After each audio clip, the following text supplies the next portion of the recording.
good day. This is Mass X with a new Bleach Immortal Souls video.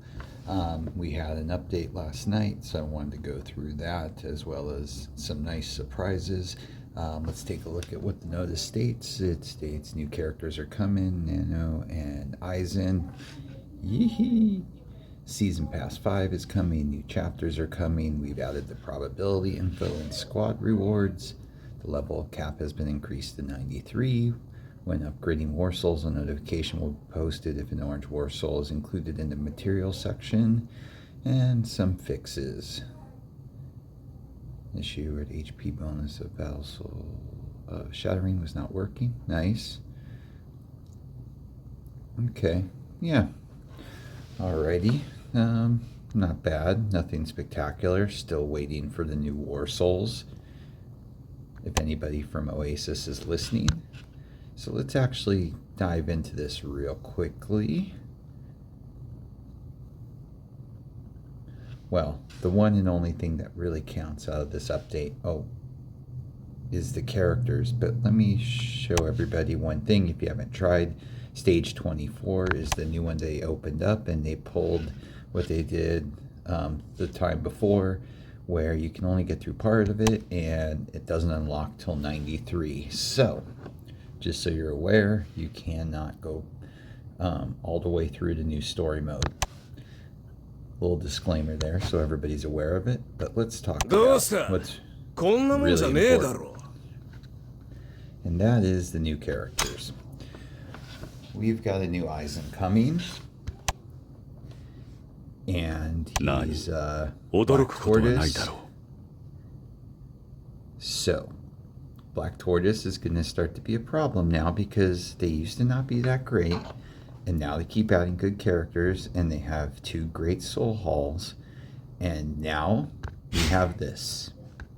So let's take a look at what this AIZEN's going to do for us, because we can only assume he's going to be defensive based, since he's Black Tortoise. His mastery skill, let's take a look at it. Deals damage to a single enemy plus additional damage equal to 10% of the target's total HP, not to exceed 200% of AIZEN's attack. There is a 75% chance to silence. Let me repeat that. There is a 75% chance to silence. Okay, that's pretty good odds. Skill damage 160 plus 12, and that's at 1, so that's going to be decent. Actually pretty darn good. Not bad. I like his mastery skill. I'm never a big fan of single enemy, but the fact of that you're getting a 75% chance to silence, I will take that any day of the week. Let's take a look at his rage skill. Deals damage to all enemies, like that. AIZEN gains a shield equal to 20% of his own total HP and has 20% increased block rate for 2 rounds. Okay, so we know now that he's going to be a shielder, and there's quite a few of those already in Black Tortoise, so we can only imagine the people we can put him with. Let's go ahead. When the shield generated by the ability disappears, it deals damage to each enemy target equal to 8% of their total HP. After weapon awakens, damage is greatly increased, and when AIZEN's shield disappears, there's an 80% chance to reduce the rage of enemy targets by 250. Okay, that is good. Let's really think about that for a second. So we're getting a shield, we're increasing our block rate. Oh, and by the way, when the shield goes, it's going to do damage to the enemies, as well as, oh, hey, if I awaken the weapon, let's go ahead and just have a chance at reducing some rage on there. Not bad. And it's an 80% chance, which makes it pretty likely. So, AIZEN's good, and I could see everybody wanting to get him for a multitude of reasons. In particular, you can never have too many good frontline defensives, and he's just good. He's going to get you some offensive output, and he's also going to be a tank on the front line. Can't complain about that. Let's take a look at, oops, keep hitting the wrong ones. Trait skill. His passive increases the character's HP. That's expected given what it said about his shields. And let's see. Another passive skill. AIZEN has increased damage reduction rate. Of course he does. Why wouldn't he? Let's just go ahead and make him nearly impossible to kill. When AIZEN and another Black Tortoise Warsaw character are on the field, all allies take 15% reduced damage. Okay, let's just go ahead and stack the misery on each of us when we play against them. When battle starts, AIZEN provides the ally front row with shields equal to 15% of his total HP for 2 rounds. Nice. Well, let's just go ahead and solidify it that he is definitely, if he does what he states he's going to do, he's a 100% necessity to grab, even if you only get him for 2 stars. This is just going to be a defensive juggernaut. Black Tortoise is going to become an issue. I think after this, I hope they back off of Black Tortoise for a while and focus on some teams that maybe need a little bit more of a push at this point. But in my overview, this is a no-brainer. You got to get him. Let's take a look. See what he looks like.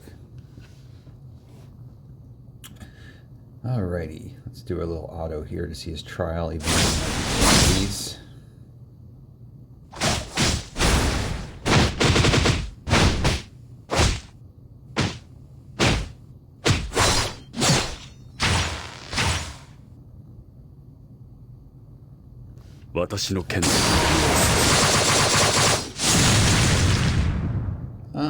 Alright.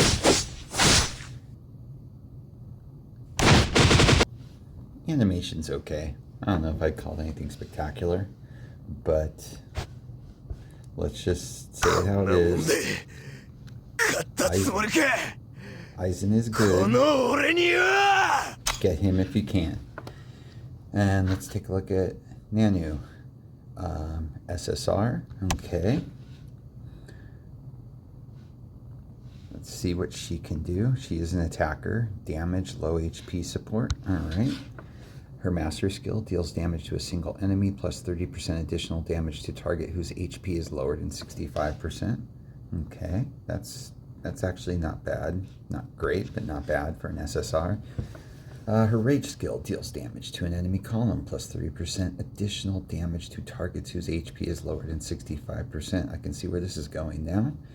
When attacking a single target, NANU recovers 300 rage. After a weapon awakens, the damage and the amount of rage recovered are greatly increased, and NANU is guaranteed a mastery skill in the following round. Not bad. I like that rage skill.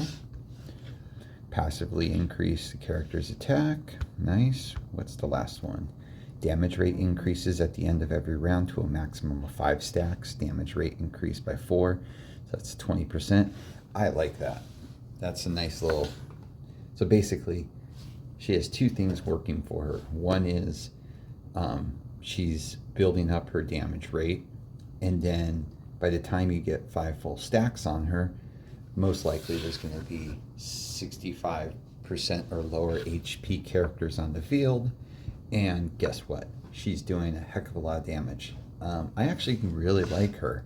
I think that's a creative way. I think she is actually more powerful than she reads. If she's put into the right setting that she can stay alive, she's going to crush characters, you know, after a couple turns, if it goes that long. Again, would I use her in an arena team? No. Would I use her in world championships or in a specific type of team? Definitely. I think she has some good capabilities for an SSR. She's got a good talent in battle arena and Kenpachi contest. The defense and HP of all characters are increased by 5%. Can't go wrong with that one. Let's take a look. We can see. Her bonds are easy. They're older ones. That's good. Let's see if we can see. No, let us see what the heroic is.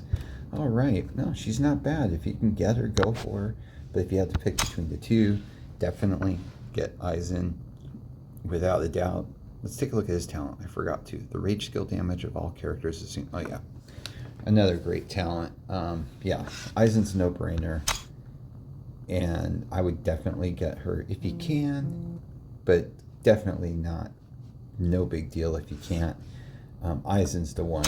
That should be the focus of everybody. Make sure you get him without a doubt. I think that will do it for today. Let me make sure there isn't anything else.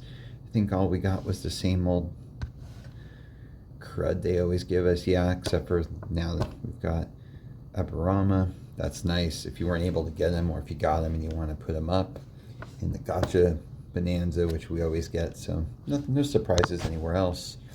I guess that's it. Again, thanks for checking out my YouTube. I appreciate everybody, and hopefully I can get some new testing videos up this weekend since World Championships is over. I've been fluctuating back and forth from a few different things I've been doing this week, but I want to put a little bit more time on this. But the most important thing to me was getting this update out, because I want people prepared for AIZEN, because this will be, I never want to say there's a game changer in the game, but he definitely is going to take Black Tortoise to a whole nother level because of the character selection you have. I mean, not to digress before I get off, but look at what we have here. I mean, we have all these characters that are great in Black Tortoise, and now there's 1, 2, 3, 4, 5, 6, 7 in mind that are just stellar, that are great to use. And then you've still got your Renjis, who's serviceable. I mean, there's so many options now. Black Tortoise is just going to be an issue with its Sage Halls. Yeah. All right. Let me get off that subject. I will sit there and go on and on about it, because I really didn't expect them to give us another Black Tortoise character that was going to be that good. Again, everybody, have a great weekend. Thanks for supporting my channel, and I will talk to you soon.